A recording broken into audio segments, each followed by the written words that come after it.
Hello and welcome. I'm Jenny Hall. Thanks for joining me for another card making tutorial. Today I have a special project to share with you.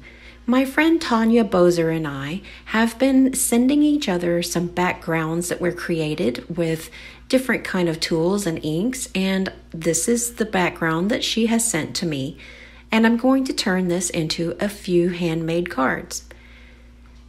Look how she decorated the envelope. She always goes that extra step. Tanya is just one of a kind.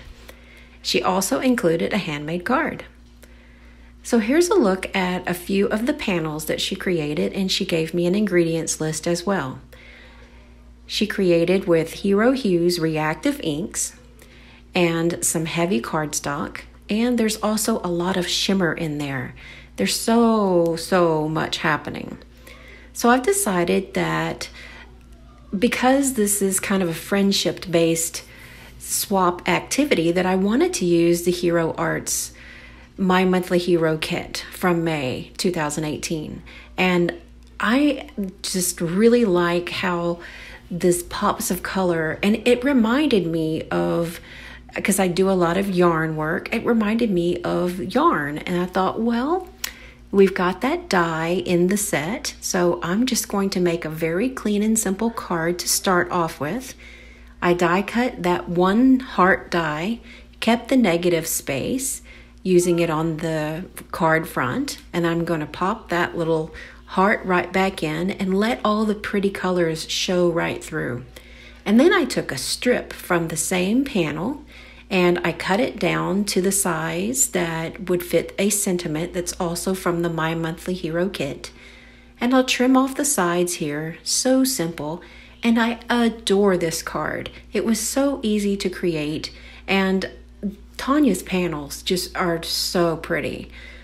I wanted that to be the focus of my project.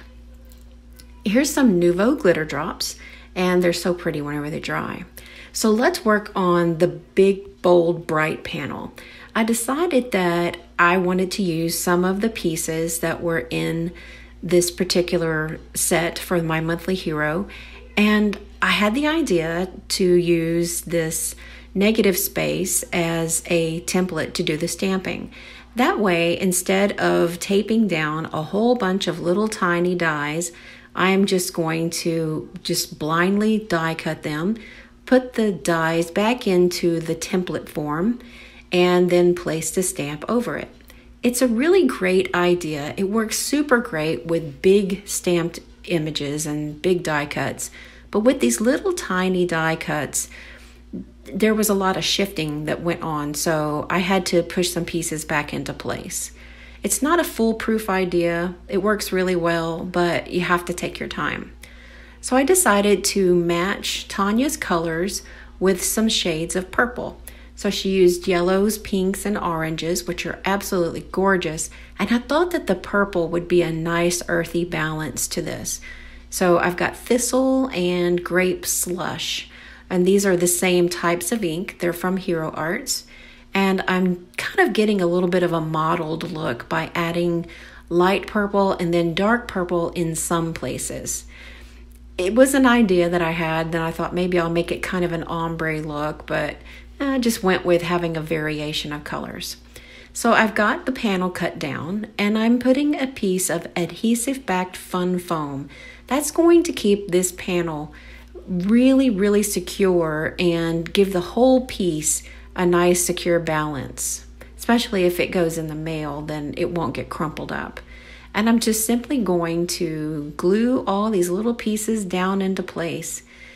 I'm not putting them in too careful of a place. I just kind of push them onto the card front, and they all are crafty art supplies. And I thought this was perfect. As Tanya and I are doing this kind of swap back and forth with some of our art creations, then if this would be a great idea for you to do with a friend, or if you would like to do a swap, then let me know and maybe I can send you something and you can see what you can create with it. I make a lot of panels just trying out new techniques, and I have a lot of extra stuff laying around. So I would love to do some kind of cooperation. I'm using another piece of that fun foam to adhere to the back of this white piece of the sentiment, and I like how with the sentiment being on a big white strip, it kind of gives a resting place for the eye. And I pulled one of the other die cuts that didn't go all the way. I didn't secure it well enough in my die cut machine. So I'm adding those same Nuvo drops, and those glitter drops are just perfect. They're so pretty. And I like how they're going to accent really nicely with the shimmer that Tanya has already put on the background. And it's just so easy to put this card together. So 2 projects, and I've got still one more panel that I can do something with, and it worked out great. Thank you for watching today. All of the products that we've used are linked in the video description below.